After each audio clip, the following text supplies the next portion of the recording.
നമസ്കാരം, ഞാൻ Rosemary Antony, consultant psychologist. ഇന്ന് നമ്മൾ ഡിസ്കസ് ചെയ്യുന്നത് 11 കാരണങ്ങൾ എന്തുകൊണ്ടിട്ടാണ് ചില ദാമ്പത്യങ്ങൾ നശിക്കുന്നത് എന്നുള്ളതാണ്. ഡോക്ടർ ജോൺ ഗോട്ട്മാൻ എന്നുള്ളൊരു തെറപ്പിസ്റ്റിൻ്റെയും അതോടൊപ്പം തന്നെ പല സൈക്യാട്രിസ്റ്റുകളുടെയും റിസർച്ച് ആർട്ടിക്കിൾസിൻ്റെയും ബേസ്ഡ് ഓൺ ആയിട്ടുള്ള ചില ഇൻഫർമേഷനാണ് ഇന്ന് നമ്മൾ ഡിസ്കസ് ചെയ്യുന്നത്. അതായത് ദാമ്പത്യം ഒരു മനോഹരമായ ഒരു യാത്രയായിരിക്കാം, എന്നാൽ അതിൻ്റെ ഒരു വിജയത്തിന് ഭീഷണിയാവുന്ന നിരവധി ഒരു ചാലഞ്ചസ് അല്ലെങ്കിൽ വെല്ലുവിളികൾ അതിലൂടെ എല്ലാ മനുഷ്യരും പോകുന്ന ഒരു കാര്യമാണ്. അപ്പോൾ ഡോക്ടർ ജോൺ ഗോട്ട്മാനിനെ പോലെയുള്ള കപ്പിൾ തെറപ്പിസ്റ്റ് എന്താണ് പറഞ്ഞിരിക്കുന്നത് എന്ന് നമുക്ക് നോക്കാം. എന്തുകൊണ്ടിട്ടാണ് റിലേഷൻഷിപ്പ് നശിക്കാനായിട്ടുള്ള ഒരു പ്രധാന കാരണങ്ങളിൽ ഒന്ന് ലാക്ക് ഓഫ് കമ്മ്യൂണിക്കേഷൻ ആണ്.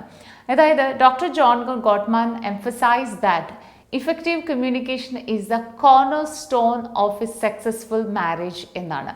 വിതൗട്ട് എ കമ്മ്യൂണിക്കേഷൻ അല്ലെങ്കിൽ മിസ്അണ്ടർസ്റ്റാൻഡിങ്ങും അൺറിസോൾവ്ഡ് ആയിട്ടുള്ള കോൺഫ്ലിക്ട്സും ഉണ്ടാവാം. അത് പിന്നീട് കുറച്ച് നാൾ കഴിയുമ്പോൾ അല്ലെങ്കിൽ ഒരു സമയം കഴിയുമ്പോൾ it can leads to break down in the relationship എന്നുള്ളതാണ്. ഫലപ്രദമായിട്ടുള്ള അല്ലെങ്കിൽ ഇഫക്റ്റീവായിട്ടുള്ള ഒരു ആശയവിനിമയം അല്ലെങ്കിൽ ഒരു കമ്മ്യൂണിക്കേഷൻ വളരെ ഇമ്പോർട്ടൻ്റ് ആണ് നമ്മുടെ ഒരു റിലേഷൻഷിപ്പിൽ എന്ന് വേണമെങ്കിൽ പറയാം. അതില്ലാതെ തെറ്റിദ്ധാരണകളും അല്ലെങ്കിൽ പരിഹരിക്കപ്പെടാത്ത ഒരുപാട് പൊരുത്തക്കേടുകളും റിലേഷൻഷിപ്പിൽ ഉണ്ടാവാറുണ്ട്. പക്ഷേ പലപ്പോഴും ഇതൊരു ബന്ധത്തിൻ്റെ ഒരു തകർച്ചയിലേക്ക് പോയതിനു ശേഷം മാത്രമാണ് നമ്മൾ പരസ്പരം കുറ്റപ്പെടുത്താറ്. ഇന്ന കാര്യം എന്നോട് പറഞ്ഞില്ലായിരുന്നു, അന്ന് നിങ്ങൾ ഇത് ചെയ്തിട്ടുണ്ടായിരുന്നു. പല കൗൺസിലിങ്ങിലും ഒരുപാട് വർഷങ്ങൾക്ക് മുമ്പ് നടന്ന കാര്യങ്ങൾ പോലും പലപ്പോഴും കപ്പിൾസ് തുറന്ന് പറയുന്നത് നമ്മുടെ കൗൺസിലിങ്ങിൻ്റെ മുമ്പിൽ വെച്ചിട്ടാണ്. അതായത് ആ ഒരു സമയത്ത് ആ ഒരു സിറ്റുവേഷനിലൂടെ അവർക്ക് അവരുടെ പാർട്ട്ണറോട് തുറന്ന് പറയാൻ പറ്റാത്ത ഒരവസ്ഥ, അതിനുള്ളൊരു ഫ്രീഡം ഇല്ലായ്മ. അപ്പം നമ്മൾ മനസ്സിലാക്കണം, കമ്മ്യൂണിക്കേഷൻ എന്ന് പറഞ്ഞൊരു വേർഡ് നമ്മൾ ചുമ്മാ പറഞ്ഞാലും ഇറ്റ്സ് എ മോസ്റ്റ് ഇഫക്റ്റീവ് അല്ലെങ്കിൽ ഇമ്പോർട്ടൻറ്റ് ഫാക്ടറാണ് ഒരു സക്സസ്ഫുൾ റിലേഷൻഷിപ്പിൽ എന്ന് നമ്മൾ മനസ്സിലാക്കണം. നമുക്കിപ്പോൾ ചിലപ്പോൾ ഭയങ്കര ദേഷ്യവും അല്ലെങ്കിൽ ഒരു കെയോസിൽ നിൽക്കുന്ന സമയത്ത് നമുക്കൊരു പ്രോപ്പറായിട്ട് കമ്മ്യൂണിക്കേഷൻ നടത്താൻ പറ്റുമെന്ന് നിർബന്ധമൊന്നുമില്ല. പക്ഷെ ആ ഒരു സമയം കഴിഞ്ഞതിന് ശേഷം നമ്മുടെ ആ ഒരു സിറ്റുവേഷൻ അനലൈസ് ചെയ്യാനും അല്ലെങ്കിൽ നമ്മൾ ഇനി സംസാരിച്ചാൽ കൂടുതൽ ആർഗ്യുമെൻറ്റ്സിലേക്ക് പോകുന്നുണ്ട് എങ്കിൽ അതൊരു മെസ്സേജിലൂടെയോ അല്ലെങ്കിൽ ഒരു വേറെ രീതിയിൽ അത് കമ്മ്യൂണിക്കേറ്റ് ചെയ്യാനായിട്ട് നമ്മൾ ശ്രമിക്കണം. നമ്മുടെ ഭാഗം ക്ലിയർ ചെയ്യാനും നമ്മൾ എന്തുകൊണ്ട് അങ്ങനെ പെരുമാറി, ഇതായിരുന്നു എൻ്റെ അവസ്ഥ, ഹൗ ഡിഡ് യു ഫീൽ, അല്ലെങ്കിൽ നിങ്ങൾ എന്തായിരുന്നു എന്നിൽ നിന്ന് എക്സ്പെക്റ്റ് ചെയ്യുന്നത് എന്ന് ചോദിച്ച് ആ situation then and there clear ചെയ്യാൻ നമ്മൾ റെസ്പോൺസിബിൾ ആണ് എന്ന് നമ്മൾ മനസ്സിലാക്കണം. 2, ഇൻഫിഡിലിറ്റി.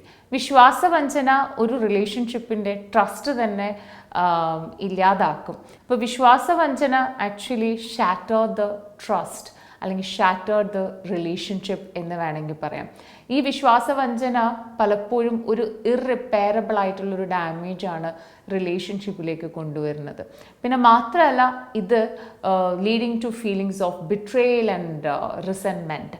ഒരിക്കലും പിന്നെ നമുക്ക് അതിൽ നിന്ന് മാറാനോ ആ ട്രോമ മറ്റേത് ട്രോമയിനേക്കാളും ഭയങ്കര ഇൻറ്റൻസ് ആയിട്ട് പല ആളുകളിലും കാണപ്പെടാറുണ്ട്. പല സമയങ്ങൾ എടുത്താൽ പോലും അവർക്ക് പഴയതിലേക്ക് പോലെ തിരിച്ചു വരാനായിട്ട് ബുദ്ധിമുട്ടുകൾ നമ്മൾ മനസ്സിലാക്കാറുണ്ട്. So that is the another cause of failing many relationships. Next is financial problems. ഒരു സാമ്പത്തികമായിട്ടുള്ള ഒരു സ്ട്രെസ്സും ഇസ് എ വെരി സിഗ്നിഫിക്കൻറ്റ് അല്ലെങ്കിൽ ഒരു സിഗ്നിഫിക്കൻറ്റ് കോൺട്രിബ്യൂട്ടറാണ് വിവാഹ ബന്ധങ്ങൾ തകരാനായിട്ടുള്ള അല്ലെങ്കിൽ റിലേഷൻഷിപ്പ് തകരാനായിട്ടുള്ള മറ്റൊരു കാരണം എന്ന് വേണമെങ്കിൽ പറയാം.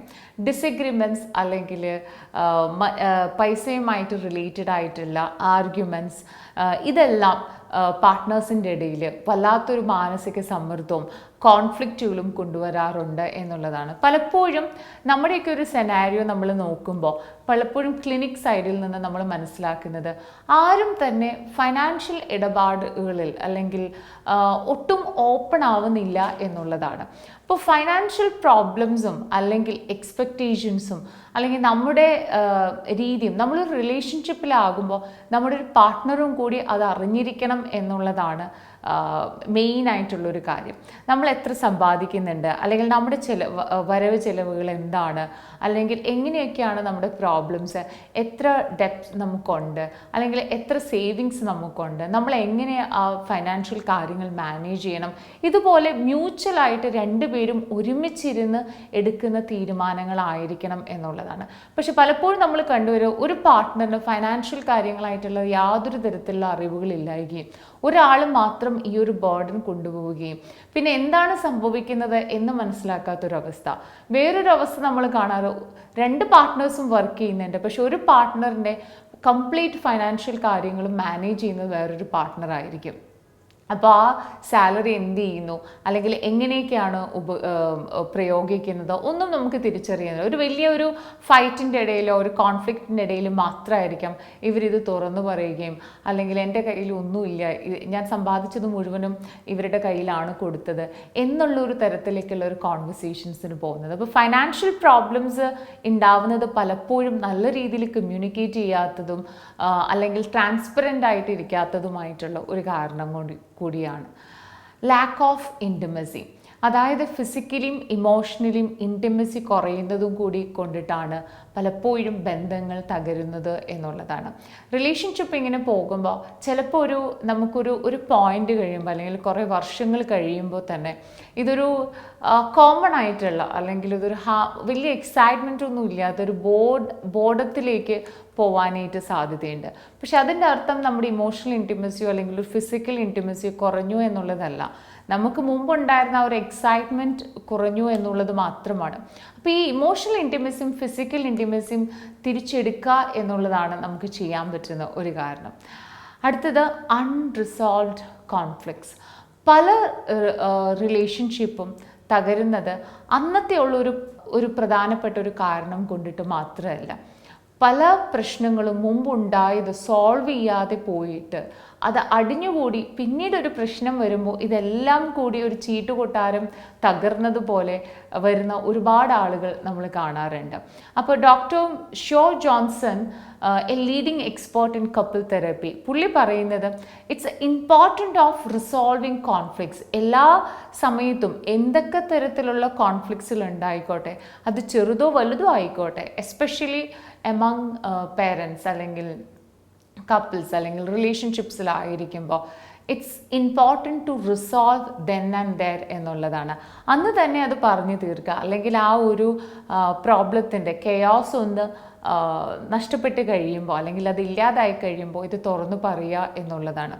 കണ്ടിന്യൂസ് ആയിട്ട് അല്ലെങ്കിൽ അൺറിസോൾവ്ഡ് ആയിട്ടുള്ള, അല്ലെങ്കിൽ തീർക്കാൻ പറ്റാത്ത ചില കോൺഫ്ലിക്ട്സുകൾ പിന്നീട് പല റിലേഷൻഷിപ്പിലും പല ഫ്രസ്ട്രേഷൻസ് ആയിട്ട് വരികയും അതൊരു ഓൺഗോയിങ് ടെൻഷനിലേക്കും ഒരു ബുദ്ധിമുട്ടിൽ മാനസിക സമ്മർദ്ദത്തിലേക്കും നമ്മുടെ പാർട്ട്ണറായിട്ട് കണക്ട് ചെയ്യാൻ പറ്റാത്തൊരവസ്ഥയിലേക്ക് വരും കൊണ്ടെത്തിക്കാറുണ്ട് എന്നുള്ളതാണ്.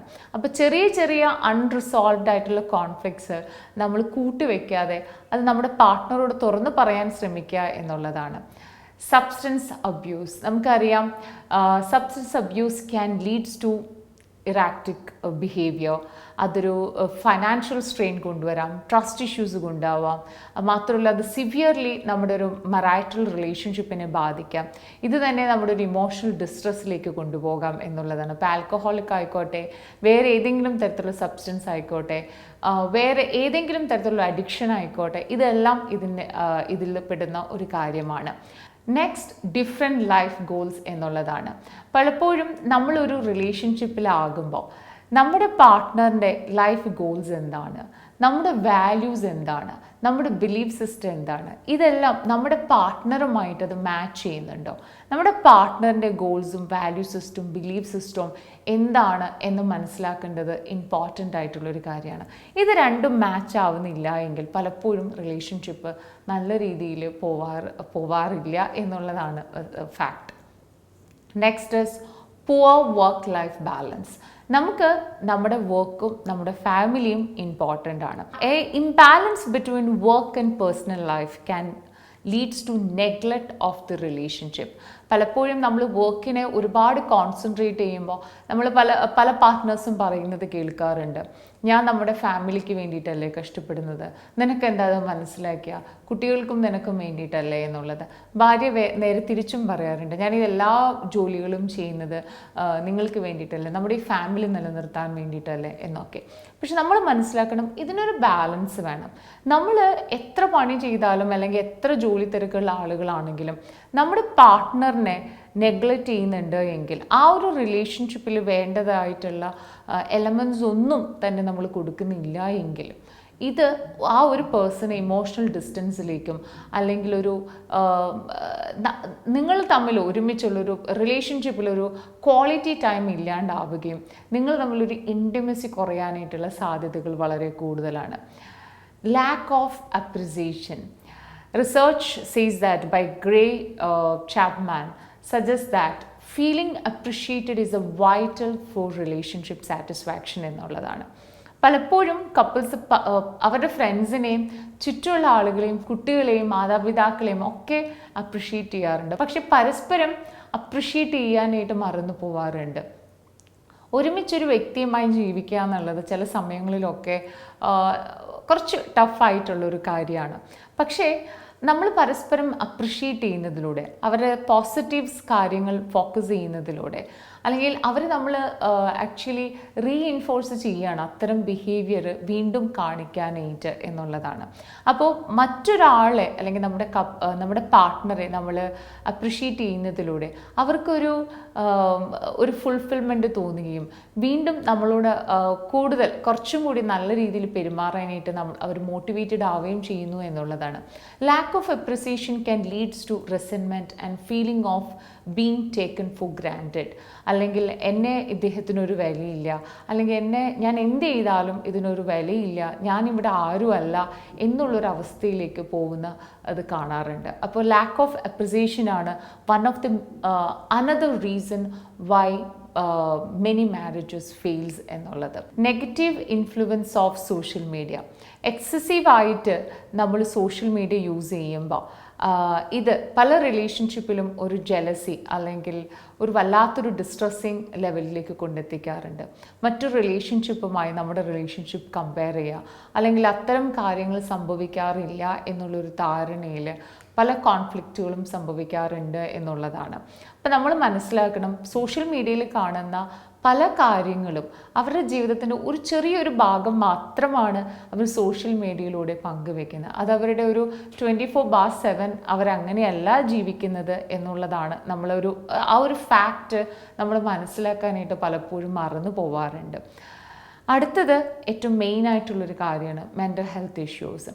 പലപ്പോഴും വർഷങ്ങൾ കഴിഞ്ഞിട്ടും നമ്മുടെ ഒരു പാർട്ട്ണറിൻ്റെ മെൻ്റൽ ഹെൽത്ത് ഇഷ്യൂസോ അല്ലെങ്കിൽ ഡിസ്ട്രസ്സിങ്ങോ ഒന്നും നമ്മൾ മനസ്സിലാക്കാറില്ല എന്നുള്ളതാണ്. Mental health problems if not addressed it can strain the relationship. നമ്മുടെ ഒരു സ്റ്റിഗ്മയുടെ പേരിലോ അല്ലെങ്കിൽ നമുക്കുള്ള ഒരു ഞാൻ ഒരാളെയും കാണില്ല അല്ലെങ്കിൽ ഒരു പ്രൊഫഷണൽ സപ്പോർട്ട് എടുക്കില്ല എന്ന് ബലം പിടിച്ച് നിൽക്കുന്ന രീതികളൊക്കെ പിന്നീട് റിലേഷൻഷിപ്പ് ഫെയിൽ ആവാനായിട്ടുള്ള വൺ ഓഫ് ദി റീസൺ ആണ്. അപ്പോൾ ഏതെങ്കിലും തരത്തിലുള്ള മെൻ്റൽ ഹെൽത്ത് പ്രോബ്ലംസ് നിങ്ങളുടെ പാർട്ട്ണറിനുണ്ട് എന്ന് നിങ്ങൾ മനസ്സിലാക്കി കഴിഞ്ഞാൽ അവരെ കൺവിൻസ് ചെയ്ത് അവരെ പറഞ്ഞ് മനസ്സിലാക്കി ഒരു പ്രൊഫഷണൽ ഹെൽപ്പ് സ്വീകരിക്കാനായിട്ട് തയ്യാറാവുക എന്നുള്ളതാണ് ചെയ്യുന്നത്. പക്ഷേ ഇറ്റ്സ് എ ക്രൂഷ്യൽ ഒരു ഏരിയ ആണ്. കാരണം അതവർക്ക് പെട്ടെന്ന് മനസ്സിലാവണം എന്നില്ല. പക്ഷേ support and understanding are crucial for managing these issues within A marriage എന്നുള്ളതാണ്. ഇത് കൂടാതെ കുറച്ച് റിസർച്ച് സ്റ്റഡീസ് പറയുന്ന വേറെ കുറച്ച് കാര്യങ്ങളുണ്ട്. നമ്മുടെ പാർട്ട്നേഴ്സിൽ കണ്ടുവരുന്ന ലേസിനെസ് അല്ലെങ്കിൽ ഒരു അലസത, സസ്പീഷ്യസ് ആയിട്ടുള്ള ബിഹേവിയർ, ഒരു സംശയം, ലാക്ക് ഓഫ് ട്രസ്റ്റ്, വിശ്വാസമില്ലായ്മ, ലാക്ക് ഓഫ് മ്യൂച്വൽ റെസ്പെക്റ്റ്, പരസ്പരം ബഹുമാനിക്കാത്ത രീതിയിൽ, ടേക്കൺ ഫോർ ഗ്രാൻറ്റഡ് എന്നുള്ളൊരു രീതിയിൽ വരുമ്പോഴാണ് പലപ്പോഴും ഈ മ്യൂച്വൽ റെസ്പെക്റ്റ് ഇല്ലാതെ വരുന്ന ഒരു സമയത്തേക്ക് പോകുന്നത്. അൺനെസസറി ആർഗ്യുമെൻറ്റ്സ്, ചിലപ്പോൾ ചില ആവശ്യങ്ങളേ ഉണ്ടാവില്ല എങ്കിൽ പോലും ഫ്രണ്ട്സിൻ്റെ മുമ്പിലും അല്ലെങ്കിൽ നമ്മുടെ പേരൻസിൻ്റെ മുമ്പിലും നമ്മുടെ പാർട്ട്ണറെ താഴ്ത്തി പറയുക, അല്ലെങ്കിൽ അൺനെസസറി ആയിട്ടുള്ള ജോക്സിലൂടെ, ചില തമാശകളിലൂടെ നമ്മുടെ പാർട്ട്ണറെ കളിയാക്കുക, ഇത്തരം കാര്യങ്ങൾ, അല്ലെങ്കിൽ keeping secrets from the spouse, നമ്മുടെ പാർട്ട്ണറുമായിട്ട് ചില കാര്യങ്ങൾ തുറന്നു പറയാതെ സീക്രട്ടായിട്ട് വയ്ക്കുക. നമ്മൾ നേരത്തെ പറഞ്ഞതുപോലെ തന്നെ നമ്മുടെ lack of sex or enjoyable sex, പലപ്പോഴും നമ്മുടെ ഒരു പാർട്ട്ണറിനെ ഇഷ്ടപ്പെടാതെ അല്ലെങ്കിൽ അവർ ആഗ്രഹിക്കുന്ന രീതിയിൽ ഒരു ഫിസിക്കൽ ഇൻറ്റിമസി കാണിക്കാതിരിക്കുക, spending less time with your spouse, അല്ലെങ്കിൽ ബീയിങ് ടു ഇൻഡിപെൻഡൻറ്റ് മൈൻഡഡ്. അതായത് ഒരു സൈഡിൽ നമ്മൾ നോക്കുമ്പോൾ ഭയങ്കര എല്ലാ ഹാപ്പിനെസ്സും എല്ലാം നമ്മുടെ ഒരു പാർട്ട്ണറാണ് എന്ന് പറഞ്ഞ് നമ്മൾ അവരെ ഓവറായിട്ട് ഡിപ്പെൻഡ് ചെയ്യുക. ഇത് അവരിലേക്ക് ഒരു ഇമോഷണൽ ബേർഡനും അല്ലെങ്കിൽ ഒരു ഭാരവുമായി തീരാനായിട്ട് സാധ്യതയുണ്ട്. അതല്ല എങ്കിൽ ചില partner they are too independent minded. ഒരു ഇൻഡിപെൻഡൻറ്റ് ആളാവുന്നതിൽ തെറ്റില്ല, പക്ഷെ നമ്മുടെ പാർട്ട്ണറുമായിട്ട് തീരെ കണക്ഷൻ ഇല്ല, എനിക്ക് തോന്നുന്നത് പോലെ എല്ലാ കാര്യങ്ങളും ചെയ്യാം എന്നുള്ളൊരവസ്ഥയിൽ പോകുമ്പോൾ അത് നമ്മുടെ ഓപ്പോസിറ്റ് നിൽക്കുന്ന പാർട്ട്ണറെ വളരെ ഭയങ്കര ഡീപ്പായിട്ട് ഇമ്പാക്റ്റ് ചെയ്യുന്നൊരു കാര്യമാണ്. റിലേറ്റിംഗ് മോർ വിത്ത് പാരൻസ്, അതായത് നമ്മുടെ പാരൻസിനെ സപ്പോർട്ട് ചെയ്ത് കൂടുതൽ കാര്യങ്ങൾ ചെയ്യുക. ചിലപ്പോൾ നമ്മുടെ പാരൻസിൻ്റെ ഭാഗത്താണ് ശരിയെങ്കിൽ പോലും നമ്മുടെ പാർട്ട്ണറിനെ ഒറ്റപ്പെടുത്താതെ വേണം അത്തരം ഇഷ്യൂസ് നമ്മൾ അവരോട് അഡ്രസ്സ് ചെയ്യാൻ എന്നുള്ളതാണ്. അപ്പോൾ ഇത്തരം കാര്യങ്ങളാണ് നമ്മുടെ ഒരു റിലേഷൻഷിപ്പ് നശിക്കാനായിട്ടുള്ള പ്രധാന കാരണങ്ങൾ. റിസർച്ചേഴ്സും അല്ലെങ്കിൽ ഫേമസ് ആയിട്ടുള്ള ഡോക്ടർ ജോൺ ഗോട്ട്മാൻ പറയുന്ന പ്രധാനപ്പെട്ട കാര്യങ്ങൾ. ഇത്തരം കാര്യങ്ങൾ ശ്രദ്ധിച്ചാൽ ഇവയിലൊക്കെ എന്തെങ്കിലും ഒരു മാറ്റം കൊണ്ടുവരാൻ സാധിച്ചിട്ടുണ്ടെങ്കിൽ നമ്മുടെ റിലേഷൻഷിപ്പ് കുറേയും കൂടി ഭംഗിയാക്കാൻ നമുക്ക് സാധിക്കും എന്നുള്ളതാണ്. ഒരു നല്ല വിവാഹത്തേക്കാൾ മനോഹരവും ആകർഷകവുമായ ഒരു ബന്ധവും ഈ ലോകത്തില്ല എന്നുള്ളതാണ്.